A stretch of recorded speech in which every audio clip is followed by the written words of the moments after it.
If you think what hasn't happened yet can never happen, that's your boundary, not the universe's. Reality expands to the size of your belief.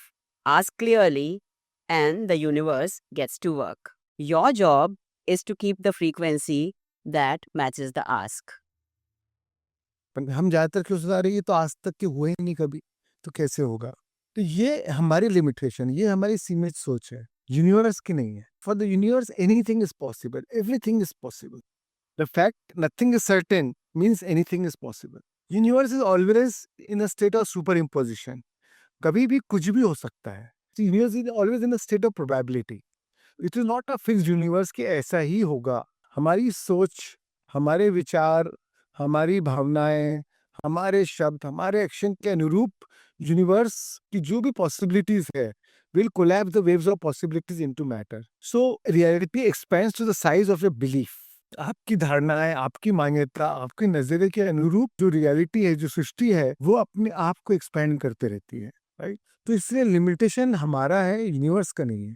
उसमें तो पूरी क्षमता है। पुरुष और प्रकृति, पुरुष के ऊपर कितना बड़ा सोचना चाहता है, प्रकृति में पूरी क्षमता है कुछ भी आपको देने की, बीज में पूरी क्षमता है पेड़ बनने की, फल देने की। आपको लग रहा है अरे तो बीज ही है, कैसे होगा, बट बीज में तो पूरी क्षमता निहित है एक विशाल पेड़ बनने की, जंगल बनने की। और ज्यादातर हम सोचते हैं जो आज तक की नहीं हो वो कभी नहीं हो सकता, पर ऐसा कभी नहीं है। बल्कि आज हम सब कुछ नया करने आए हैं, कुछ यूनिक करने आए हैं। इतिहास की बातें करने नहीं आए, इतिहास बनाने आए हैं। ये हम सब में क्षमता है भाई। तो हम सीमित सोच से अपने आप को लिमिट करते हैं। यूनिवर्स तो तैयार बैठी है। द फैक्ट कि आप उसको सोच सकते हो, मतलब यूनिवर्स में वो क्षमता है उसको मैनिफेस्ट करने की, उसको क्रिएट करने की। So ask clearly and the universe gets to work.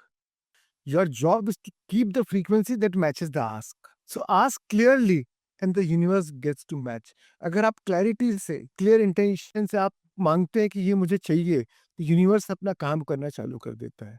सिर्फ आपको एक चीज करना है, your job is to keep the frequency that matches the ask. जो आप चाहते हैं उसके अनुरूप आपको कंपन मेंटेन करना है। वो कैसे आप मेंटेन करेंगे? उसके अनुरूप आपकी भावनाओं को रखकर, राइट? अगर आप अपनी भावनाओं को भी उच्चतर बना लेते हैं, अगर उसको रूपांतरित कर लेते हैं, तो फिर वही आपकी फ्रीक्वेंसी बन गया, आपके कंपन बन गए, आपका स्पंदन वही हो गया, वही आप सृष्टि को प्रसारित कर रहे हैं। And the universe starts matching it. ये नहीं सोचना कि ये हो नहीं सकता। अगर आप सोच सकते हो और उसके अनुरूप महसूस कर सकते हो, मतलब वो हो सकता है। अगर वो महसूस कंटिन्यू करते ही रहोगे तो वे हो के ही रहेगा। ऐसा हो ही नहीं सकता कि वो होएगा नहीं। तो हमारा जॉब उसको फिजिकली मैनिफेस्ट करना नहीं है, हमारा जॉब उसको इमोशनली मैनिफेस्ट करना है। तो काम बहुत सिंपल है, पर हम इसको कॉम्प्लिकेटेड समझते हैं। उसके लिए कोई संसाधन की जरूरत नहीं है, वो काम तो हम आंख बंद करके भी कर सकते हैं।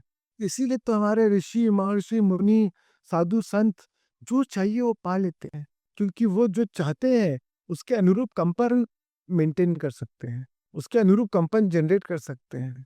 तो फिर सृष्टि उन्हें वो लाके दे देती है। 1 रुपए जेब में नहीं रहता है, बट उनकी सोच होती है तो अरबों रुपए का काम हो जाता है। All the cooperative components of the universe come together to make it happen for them.